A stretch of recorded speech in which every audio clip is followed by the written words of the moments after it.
Authenticity is the act of allowing your great big old light to shine effortlessly. You don't have to flip a switch. You don't have to get into a mode. You will just be. It will just be true of you. This will just be how you function and how you operate. It will be effortless for you.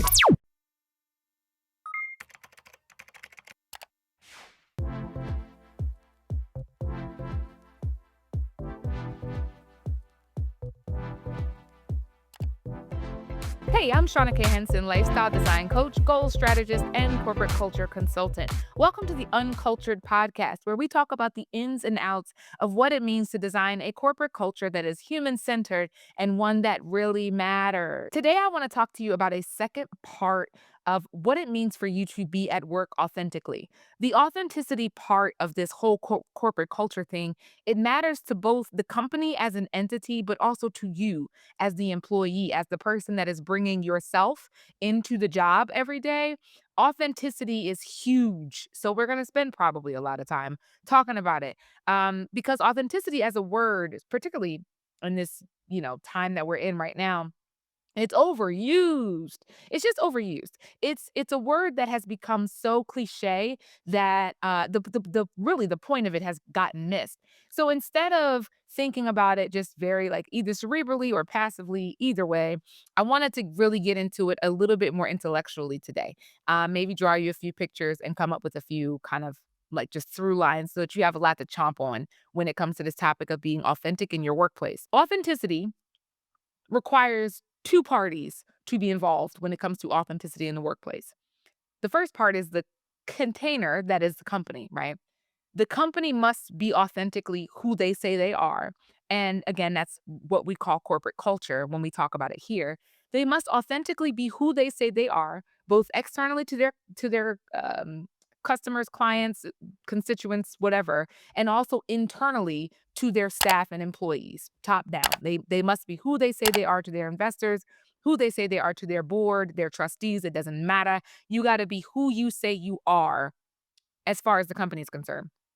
The other party in this is you, the employee. You must be who you say you are in order for this machine to work. Now, when we're thinking about corporations and culture and like work and what jobs and companies and all that jazz, for it to work means that the mission for which the company entity was established is going forward.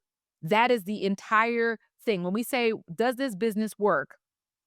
It is the question of, is this entity, the reason why this entity was established, is that mission going forward?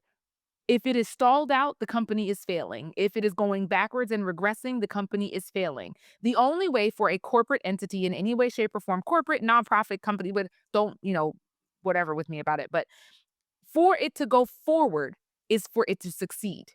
If it is not going forward, it is not succeeding. That said, it must go forward in what it says it is. In order for it to go forward, it has to have people driving it. It's like a car. I mean, yes, self-driving cars, sure, but just in the traditional sense of cars, go with me for a minute. It requires a human in the vehicle to drive it. The reason why I encourage corporate cultures to start from a human-centered approach is because without the humans driving the car stalls out, it drifts backwards. At minimum, it's not going forward. So authenticity on both parts requires that the company be who it says it is, live up to that mission, right?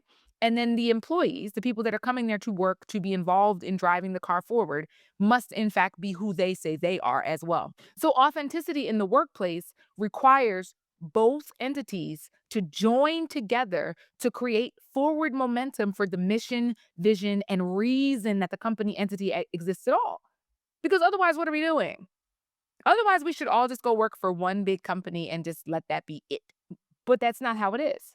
Instead, we have lots of companies with lots of missions, some with the same mission, some that are pursuing the same vision for humanity in the world. Like they want to make an impact in a certain sector and sphere and the whole bit. We have so many different ones because there are different perspectives of how to approach doing that thing. And it's beautiful because we need them all. If one person could do every single, we'd only have like 5 companies in the world. One to sell pizza, one to sell, to cure cancer, one to cure world hunger, we'd have like one and that's it. But instead, we have many. And the reason why there are many is because we need there to be many. We need the many perspectives. The beauty of that also is you have options. So you do not have to assign your talents, your gifts, your skills, and your value to one company because they have a good mission. There are at least five other companies with a similar mission, right? So that comes back to you get to have a choice about where you spend your time, effort, and your energy. That said, keeping in touch with your authenticity and presenting the most authentic version of yourself to both the world and to your job requires you to take stock and inventory at a lot, right? So when we think about the symbiotic relationship, the symbiotic authentic relationship between company and employee, that requirement for both parties to show up authentically in their spaces is something that needs to have stock and inventory taken all the time. So companies need to be accountable to someone that can come in and assess their culture and say, are we living up to who we say we are at any given point? And it should be going ongoing. Like that should not be a one and done kind of a thing. As we are moving forward, as we're pushing this car forward because we have this joining of authenticity, are we being who we say we are? And then the same for employees. I'm showing up and saying that I'm going to be all of this, and we're going to spend the rest of the time talking about this. I'm showing up saying that I'm going to be this, not your skill set. I'm going to be this. Are you being that? And how do you check that? All right. So, companies, you need to get your culture checked pretty much like a regular checkup, annually, annual culture checks, maybe quarterly, depending on where you're starting from. But for you, the employee, what's most important is that you have a way and a rubric to really assess and analyze if you are bringing your authenticity into this workplace environment. So, how do you know? When it comes to authenticity, there are a few ways that you can know how you are functioning and where your kind of authentic wellness kind of sits. So, if you are experiencing overwhelming senses of dread on a Sunday night, just put this here, you're probably not living inside of your most authentic self because you're not looking forward to whatever is coming tomorrow. If you are having trouble sleeping, you are probably not living in your most authentic self because your body is trying to tell you that something is off. If you are continuously meaning to do something, I'm going to get to it, I'm going to get to it, I'm going to get to it, I'm going to take that trip, I'm going to write that book, I'm going to write that paper, I'm going to, then you are probably not living as your most authentic self because you are second guessing and doubting who you are and what you're meant to do in this world, right? So that's like akin to your calling and not really being aligned with it. So that's one end of the scale. On the other end of the scale, when you are fully operating in your authenticity, you experience a sense of certainty on a daily basis. You live inside of a space of gratitude pretty much all the time and not on purpose. It's not fake gratitude journal cut type of gratitude, not that kind of thing. That's not the same thing. If you are experiencing the type of gratitude that has you just stop in your tracks and thank whatever your source is, then that is the type of gratitude that comes with living inside of your authenticity. And if there are things that you have put down that are now back in front of you, and I mean, when I say things that you put down, I mean dreams that you've had, visions that you have wanted to bring back into play in your life. What and it could be small things. I'm now working out, and I meant to. I meant to work out, and now I'm working out. I have shifted things in my life so that I have time. It's a priority. It feels good to me. I want to spend more time with my family, and now you're spending more time with your family. It really could be any number of these things that you've been meaning to get to. But if you are now living in a version of your life where those things are not just front and center, but are effortlessly happening. You are living inside of your authenticity. So we've got two ends of this scale and lots of kind of variations and gradations in between. So how do you check and how do you level set? So ideally, you want to live inside of your most authentic self inside your workplace. And I mean, like obviously inside of your entire life, because let me parenthetically right here, you are a whole person. You are not work you are not family you're not, you are one whole person. And so until you are living as one whole complete person, something is going to be out of whack. You cannot go to work and then be like, I'm going to be work me today. Just be you and employ your skill set inside of the place where you exist. It should not be like a really hard switch for you to be inside of your job and then to go home or get in your car and be by yourself or hang out with your friends. Like obviously some differences just on your level based on your level of comfort and your personality type, but it shouldn't be a hard switch when you walk in the door of work. Let me put on my game face. And again, I know that that is like antithetical to everything that everybody's ever told you, but I promise you, you are one person. You are one body. So if you are living in a version of your life where that authenticity feels like it's flowing, so how do we level set and how do we check? Let's talk about this. So how do you check where you are? If you are some of those things that I just said about if you're putting on like that hard switch between like, okay, I'm getting out. You the whole way to work, you're like amping yourself up, listen to Glorilla or whoever you listen to right now, Dochi, whoever you're listening to right now, you're listening to them, you're trying to pump yourself up to get out of the car when you get to work and it's like, I'm on now. You're probably not living in your most authentic self. You're probably having to get to a version of yourself that can tolerate the inauthentic situation that you find yourself in. Now, I'm not trying to say, if you listen to Glorilla and Dochi in the gym and whatever, just and you're amping yourself up for your workout, sure. But that's kind of the point. You listen to that music in your headphones in the gym because you've got to amp yourself up to do something uncomfortable. Same principle. If you've got to amp yourself up to go to work, you're probably uncomfortable in that situation because you cannot authentically be yourself there. So, how do you check? If you feel like you've got to do a whole razzle dazzle just to be able to go to work every day, because listen, humans, we're humaning, we're out here, that's fine. It's not the occasional thing. It's not like, man, something is happening in my life and I don't feel like doing anything. That's occasional.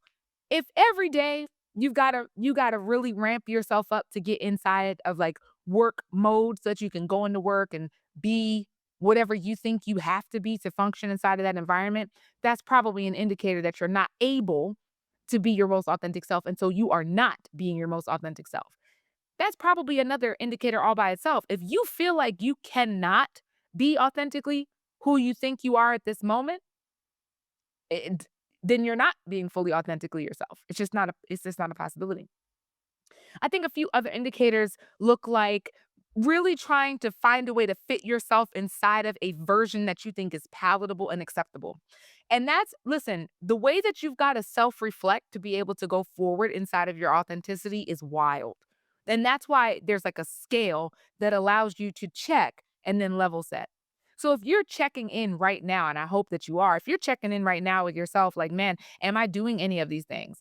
Am I functioning at some prepackaged, I hope that people can digest me version of yourself? Are you segmenting yourself out so that you can be what you feel like you need to be in different environments? Are you feeling like the dreams and stuff that you used to have or things that you've been wanting to do are fully on the back burner because you have reprioritized everybody else's priorities? If you're feeling all of that, then I promise you, you're not functioning inside of your authenticity. So if you can identify those things coming up for you, the question now is how do you level set? How do you find your way to authenticity? So a couple things have to be explored here. First, you have to ask yourself, have I found my most authentic self? Do I know what it looks like for me to authentically be me in this version of my life? And be clear, your authenticity is going to evolve. It's always going to evolve. You will hit one level of your authenticity and outgrow it in a month. It's totally possible. So how do you level set? First and foremost, you answer that question. Do I know what it looks like for me to authentically be myself? And then the second thing is, if you do know the answer to that, if you don't, there's some other work that has to be done as far as like self-reflection and challenging yourself and putting yourself in new situations to be able to understand what you are and who you are authentically in this season of your life. But if you can say, yes, I do know what my authenticity looks and feels like. I know what it feels like for me to really be in my like zone and really be me and to really be level. Then the level setting part means that you've got to engage with an activity, with people, and with spaces that allow you to level set your authenticity, right? So I know for me, a lot of times, A lot of times, going back and forth to Barbados is one of the ways that I feel my most authentic self. Freedom is a core pillar for me. Being able to move around and do those things, I feel so much authentically as myself that I infuse it into my life so that I can always be level setting, right? Now, I have daily practices and things that I do to keep myself level set and to make sure that I always show up authentically. Part of it is recording this podcast, right? Honestly, because I get to sit here and talk about what I know to be true from both the corporate side and also just like a human side and fuse those things together. It's the most authentic thing I've ever said in my life. Being able to bring all this together. So part of that is this having an outlet to be able to say what I truly think out loud. I'm saying that to get to you where what are the things that if you are analyzing yourself on this authenticity scale where, you've got one side where everything is on the back burner that really matters to you. You're feeling like dreadful about what it is you have to do in a week. You don't really want to go to your job. You think you got like flip a switch to get into work mode kind of a thing on one end. And then on the other end where everything is flowing. You feel fully present and certain and the whole bit. And so you have like full authenticity or anywhere there in the middle. When you come in to check where you are on any given day, if you know what your authenticity looks like, feels like, smells like, tastes like, then the level setting is about exposing yourself. If you're off on a day, which is fine, or a week or a month or maybe a year, like that happens. If you're off from your most optimal zone of authenticity, then it comes down to how do I level set? Expose yourself to people, places, and things that allow you to feel most like yourself. In my case, it's get on a plane and go to Barbados. Man, I'm feeling off. I'm gonna get on a plane and go to Barbados because that's the way that I've designed my lifestyle. For you, it might be going to sit in your backyard and sitting on the ground, hugging a tree. Now, I'm not even being funny. I know people that ground by going out and connecting with physical trees. There was a season of my life where it was looking out my window and reading my Bible and journaling. All of those things allow you to get back to a place of feeling as your most optimally authentic self. And that is the goal. Because as you pursue your most optimal level of authenticity, you not only have a better life, but you get to show up in your work environment as your best self. Once you can show up in your work environment as your best, most authentic self, then more opportunities get a chance to come find you. Not just promotions, but just opportunities. When you are standing in your optimal authenticity, more opportunities come find you. More people are made aware of your greatness and your bright light because it's always shining. Authenticity is the act of allowing your great big old light to shine effortlessly. You don't have to flip a switch. You don't have to get into a mode. You will just be. It will just be true of you. This will just be how you function and how you operate, and it will be effortless for you. So if your life doesn't currently feel like that, which, like, let's be honest, whoever taught us that we needed to govern our lives by an authenticity scale? Like, nobody, right? So if you're not living like that at this moment, then I invite you and I challenge you to consider today where you are in this authenticity scale that I've presented to you and consider how you can level set so that you show up in your life, in your job, and for yourself as the best, most true, and optimally authentic version of who you were always intended to be. Hey, thanks for tuning into the Uncultured Podcast. I've been your host, Shauna K. Henson, lifestyle design coach, goal strategist, and corporate culture consultant. If this is your first time here, make sure you like, subscribe, and share this with somebody you know. If you're coming back for more, thanks so much for being here, and I hope that you'll tune in again. No matter what you're doing in your life, remember to make intentional choices, and wherever you are starting, remember that's not where you have to finish. Your life is yours alone, and your next dream is only one goal strategy away from getting exactly what you desire.